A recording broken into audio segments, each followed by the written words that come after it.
Welcome back to Celebrity Radio. It's Alex Belfield talking to some of the biggest stars and some of my favourite people. And we've got two for you today. Seriously Dead is touring the UK through 2017 now.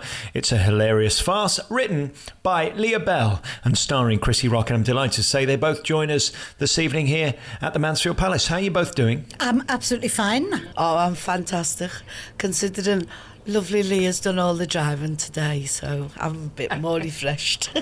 Do you get to nap or what do you do? Sit there telling stories? Well, that's how this come about, when we sat there telling stories, wasn't it? We spent 3 years doing Dirty Dustin, and then to cure our boredom in all the traffic, we came up with all kinds of little stories, and then Leah, with her geniusness, put the plot together. So we're here on the tour of Seriously Dead, which is this show that I haven't seen yet, so I can't talk about it. But what I'm hearing is, A, it's brilliant. On the back of this show you'd previously written, it's not surprising that you're funny, because let's face it, you've been doing this all your life, haven't you? I've been doing, well, we both have done comedy. Can I just say that, you know, when you said to Crissy, do you nap in the car? Crissy never stops talking. So that's what I was implying. She talks she's talked all the way around the country. And so how we write together is I think of a plot and then I just listen to her chuntering away and I use bits of it. She doesn't even know. Nothing more funny than real life, is it? I know, but what happened was I would come up with Seriously Dead. Lovely Helen Russell, who was the original person in Dirty Dustin, she was 90. And Pat Dunn got sick, didn't she? Yeah. And Helen come on board because she'd done it before. And we were in Cone, and she said, I must have a little nap. And there was nowhere to nap, so we put all the chairs. And we went out and left her, and when we come back, I come out and I said, tell her what I said. She went in to see her. She wasn't feeling too grand, but she was 90. And she went in, she come running out. She went, you better get in there because I think she's bought it. And you what? She said, she's not breathing. Has anybody got a mirror? And me, instead of saying, oh my goodness, let's phone for some medics, I said, well, it's showtime in half an hour. Let's. So give it a shake. The best stuff is not written, it's just overheard. Yeah. I mean, Leah will agree that the famous saying is the show must go on. The times I've been in dressing rooms and had phone calls or heard people having phone calls going, one young lad had a phone call and he got told, your girlfriend's just jumped off a car park. And he's going, and tonight, and he's gone on the stage and had to deal with it when he's come off. So with us, the show must go on. You'd have to cut it out of your mind to do that. You know, how we do it, I don't know. Do you still love it? I mean, you've been doing it for so long and it seems like you still have a passion. I look at the Christmas shows you do, which have been a great success, and then the previous tour and now this. Going into 2017, you've just booked a ton new theatres. It's an amazing success. It seems like you still love it every day and want to do it. Well, I enjoy performing it, but especially if I'm in with a nice company. I mean, like Crissy, I've been in companies where you've wanted to kill each other at the end of the first week and you've had another 12 to go. But this is a great company. Everybody gets on really well, and so I'm having a great time. And we look at your careers, as I say, I mean, you both got the clubs in common and a life in comedy as a stand-up. I wonder, just to touch on the female side of that, you both are formidable women. I can't imagine you ever having fear in front of a crowd, but it does take a certain balls to do it, doesn't it? To walk out there with confidence. Well, I haven't got fear of a crowd because the crowd is like a dog smells fear, and if it smells the fear off you, it'll go for you. So you have to I go out like a machine gun. So that's how I deal with it.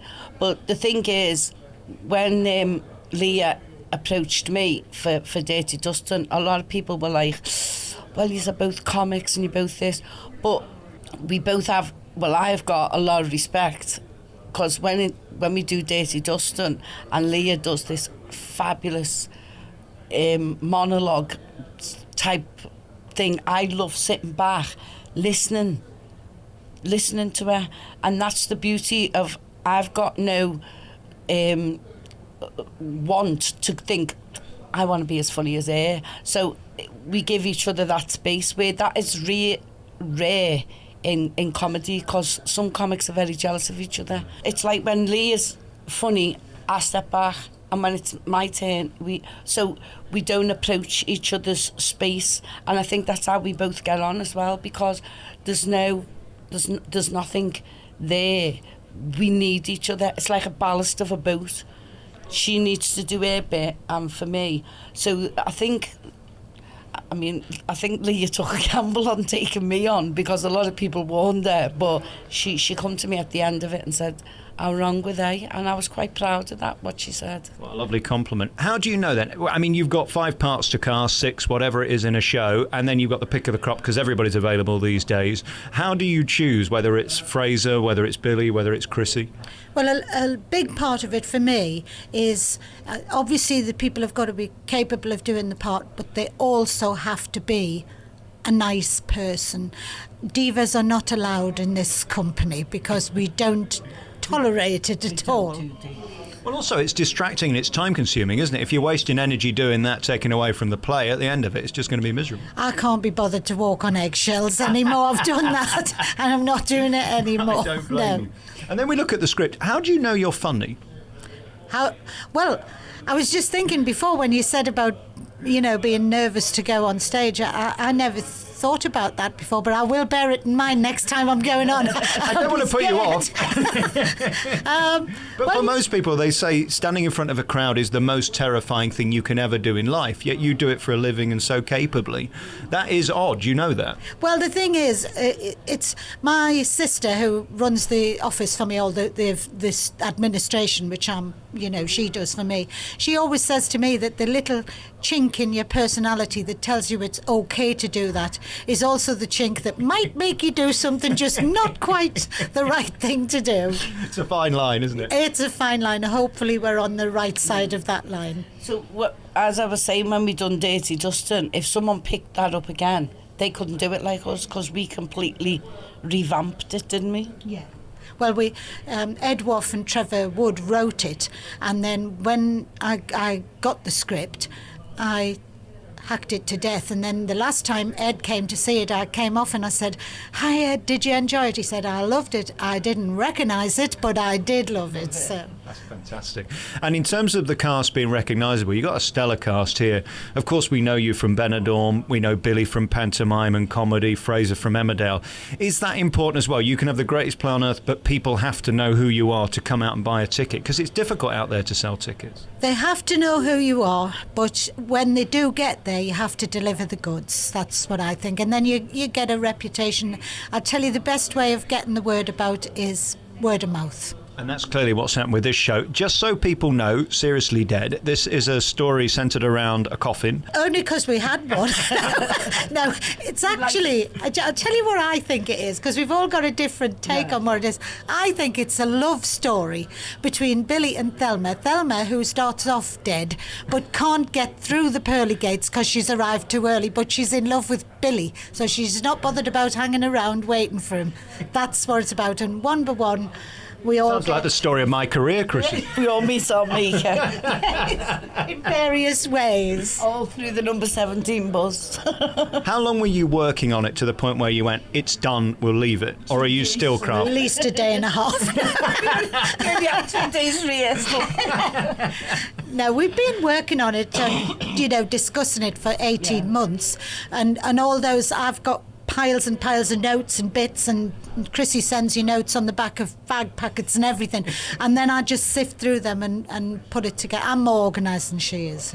See, what it is, it's like if you write a story like once upon a time there was a princess who lived in a castle, where then later go, once upon a time there was a princess who lived in a castle in a beautiful wood by a lake that overlooked a stream.